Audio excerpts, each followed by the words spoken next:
Saludos a todos. Primero que todo, dar las gracias por esta invitación a este gran congreso SLAOC, en especial a su presidente, doctor Byron Torres. Iniciamos el siguiente tema para analizar si la artroplastia reversa también es una osteosíntesis de las tuberosidades. Debemos reconocer esta nueva filosofía en la que el hombro no es la cadera, en la que lo importante no es el plano vertical, sino que es el plano horizontal, y que lo importante no es la cabeza humeral, sino las tuberosidades. El balance horizontal, por lo tanto, pasa a ser el importante. Y en las tuberosidades, en especial en la tuberosidad mayor o troquíter, hay 3 de los 4 tendones del manguito rotador insertos, ¿cierto? Hoy vemos una clásica fractura en 4 partes. En este caso vemos cómo la tuberosidad mayor tiene inserto por completo el mango rotador y la cabeza humeral, en este caso, pasa a ser totalmente secundaria. Es así como resultados de este tipo, como vemos habitualmente, en fracturas de cadera, no son buenos resultados en el húmero proximal. Y resultados como este, en que vemos migración de la tuberosidad, da habitualmente pésimos resultados clínicos. ¿Cuál es el desafío, por lo tanto, cuando nos enfrentamos a una fractura del húmero proximal? Es principalmente la estabilización, reducción y consolidación de las tuberosidades, especialmente del troquíter.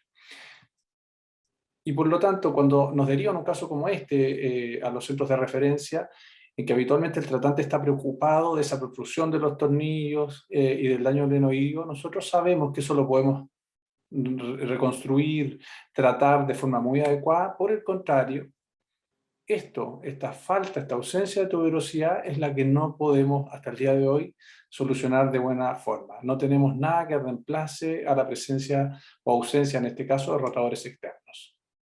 Y hasta no muchos años atrás, cuando teníamos casos de este tipo, luxofracturas, split, fracturas entre 4 partes o cualquier condición en la que las tuberosidades no fueran a consolidar, la alternativa principal era la hemiartroplastía. Y veíamos resultados de este tipo, una paciente ya 11 años post una artroplastía o hemiartroplastía fractura, con muy buen resultado, muy conforme todavía, pero teníamos también de estos resultados bastante decepcionantes. Se planteaba como que el resultado era no predecible. Y a inicio de los años 2000, 2001, 2002, el profesor Pascal Boileau demostró que este resultado no era impredecible, sino que más bien dependía de la consolidación o no de las tuberosidades. Por lo tanto, cuando teníamos una buena consolidación de las tuberosidades como esta, el resultado era muy bueno. Y cuando no teníamos una consolidación de las tuberosidades con una habitualmente movilidad, traslación de estas, movilización de estas, teníamos lamentablemente resultados clínicos muy malos. Por lo tanto, más que impredecible, lo que teníamos era una consolidación dependiente de las tuberosidades y un resultado clínico dependiente de ellos. Por lo tanto, en esta filosofía de que el hombro no es la cadera y de que el plano horizontal es importante, que las tuberosidades son importantes, empezó a surgir esta corriente de cómo solucionar esto y ya, ¿cierto? En ese momento empezó a aparecer la artroplastía reversa como una alternativa para pacientes inclusive sin manguito rotador. Por lo tanto, por defecto, empezó a utilizarse en las fracturas. Y efectivamente, esta prótesis inicialmente clásica del estilo Gramont, demostrando ser en su resultado principalmente en elevación no dependiente del manguito rotador o de las tuberosidades, sino del deltoides, esa estabilidad intrínseca, ¿cierto? Ser semiconstreñida y la recuperación más rápida y predecible, hizo que se fuese utilizando cada vez más en fracturas. Los primeros trabajos ya mostraban resultados muy alentadores, muy buen alivio del dolor, elevación independiente de las tuberosidades, pero sí ya mostraban ciertos déficits en rotaciones cuando la consolidación de las tuberosidades era deficiente y mostraba en promedio menos rotaciones que la hemiartroplastía. Nadie discutiría hoy en día que las mismas indicaciones que eran antes de hemiartroplastía actualmente son de artroplastía reversa, y múltiples publicaciones han ido demostrando buenos resultados de la artroplastía reversa en fracturas, dejando un pequeño nicho para la hemiartroplastía. Y es así como vemos que la hemiartroplastía depende de la consolidación de las tuberosidades, teniendo esta distribución bimodal de muy buenos resultados con consolidación y muy malos sin consolidación. Y por el contrario, la artroplastía reversa muestra un buen resultado promedio, principalmente cuando hablamos de elevación anterior. la importancia de la consolidación. ¿En qué pacientes utilizamos artroplastía reversa fractura? Habitualmente pacientes con edad fisiológica avanzada, mala calidad ósea, imposibilidad de fijar tuberosidades, muchas veces la presencia de fractura combinada de húmero y la cavidad glenoidea, la imposibilidad muchas veces de seguir un protocolo de rehabilitación y la presencia de rotura masiva o degeneración grasa preexistente, muchas veces asociada por supuesto a la edad. Y contraindicaciones, pacientes muy jóvenes, si bien esta edad todavía no ha sido bien definida, la lesión irreversible del nervio axilar, la infección activa y la insuficiencia ósea glenoidea, que no nos permita poner un base plate y posteriormente una glenoesfera.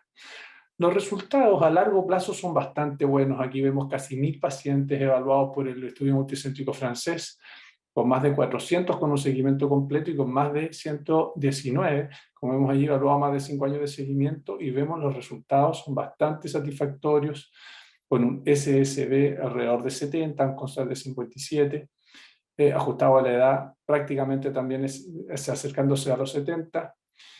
Y en este grupo, que en promedio, como vemos, es bastante añoso, 79 años, el resultado es bastante promisorio. Presentan grados importantes de notching, sin embargo, y un 12,5% de complicaciones, pero la sobrevida protésica es altísima, con 91% a 20 años en este grupo. Resultados, por lo tanto, que parecen satisfactorios y reproducibles. Si ya vamos a la pregunta, ¿es necesario fijar la tuberosidad? ¿Es necesario que consolide?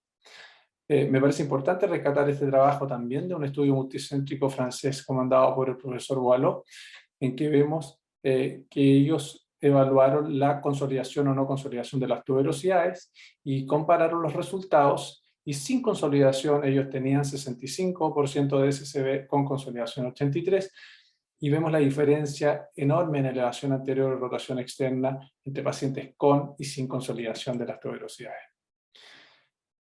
Intentando ver si esto se reproducía en nuestros pacientes, hicimos una revisión y vimos que efectivamente nuestro grupo de pacientes tenía 81 años promedio, esta es la curva inicial, pacientes muy añosos, y seguimos intentando respetar eso, con un CONSTANT promedio de 57, también ajustado,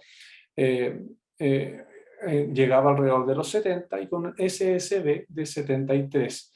Todos los pacientes con escaso, sin dolor, y no tuvimos mayores complicaciones.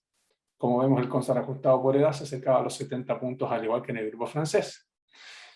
Y comparando nuestros pacientes con y sin consolidación, apreciamos una diferencia del todo similar a la descrita, con elevación anterior, como vemos allí, casi 20 grados mayor en el grupo con consolidación, y con rotación externa, lo más importante tal vez, de 37 grados versus casi neutro para el grupo sin consolidación de la tuberosidad mayor. Vemos, por lo tanto, que los resultados son reproducibles, y este resultado dependiente de la consolidación de las tuberosidades también. Rápidamente, con respecto a la planificación, nos parece muy importante respetar un criterio de edad. Seguimos pensando que la artroplastía reversa es para pacientes añosos, radiografía comparativa, TAC, un inmovilizador en rotación neutra, dispuesto para ser utilizado desde el postoperatorio, nos parece ideal, y hacer la medición del largo, planificación del largo, de tal forma de no exponer al paciente a la inestabilidad postoperatoria, una de las principales complicaciones en la artroplastía reversa. Dentro de los datos importantes también a considerar es que muchos pacientes evolucionan bien con tratamiento conservador, y debemos conocer este resultado antes de proponer una artroplastía reversa. Vemos aquí cómo esta lesión desplazada en valgo, por ejemplo, tiene muy buen resultado, incluso está en varo. Muchas veces se piensa que esto era un resultado malo a todas luces, pero sin embargo para muchos pacientes esto es suficiente. Aquí vemos otro paciente derivado para artroplastía reversa, en la que optamos por un tratamiento conservador dado la altísima, elevadísima edad del paciente y comorbilidad, y ese es el resultado final, muchas veces bastante parecido a lo que conseguimos con una artroplastía. La fijación de las tuberosidades habitualmente la hacemos con una sutura reabsorbible número 5, con 20 grados de retroversión, lo seguimos respetando esto para fractura, con un cuádruple cerclaje horizontal y doble vertical, a la usanza de la técnica descrita por Pascal Boileau ya para la hemiartroplastía, con puntos de Niza. El supraespinoso sigue siendo una duda, y la verdad es que nosotros tendemos a conservarlo, pero efectivamente a veces el grupo de resecciones, por ejemplo en este grupo, demostró mejor rotación externa. Y aquí vemos los casos, vemos cómo cuando conseguimos una buena consolidación de las tuberosidades, la movilidad se acerca bastante a la movilidad normal. Aquí incluso en un caso con una luxofractura y lesión de nervio axilar que tenía potencial de recuperación, decidimos realizar la artroplastía y efectivamente el paciente fue poco a poco recuperando su movilidad una vez que esta neuropraxia nervioaxilar fue recuperada. Para la casa, por lo tanto, nos parece que son una buena alternativa. La artroplastía reversa fracturas, por supuesto, estamos hablando, es una buena alternativa en un grupo complejo de pacientes, que su resultado evidentemente es más predecible que la hemiartroplastía, ya que no depende de la consolidación de las tuberosidades, principalmente en la elevación, tiene menor necesidad de rehabilitación y otras cosas que la hacen muy buena para pacientes añosos, pero sin embargo la consolidación de las tuberosidades mejora evidentemente el resultado y por lo tanto es necesario hacer una muy buena reinserción de las tuberosidades. En caso de ser prótesis cementadas, evitar que el cemento tenga en contacto con el injerto óseo y la tuberosidad.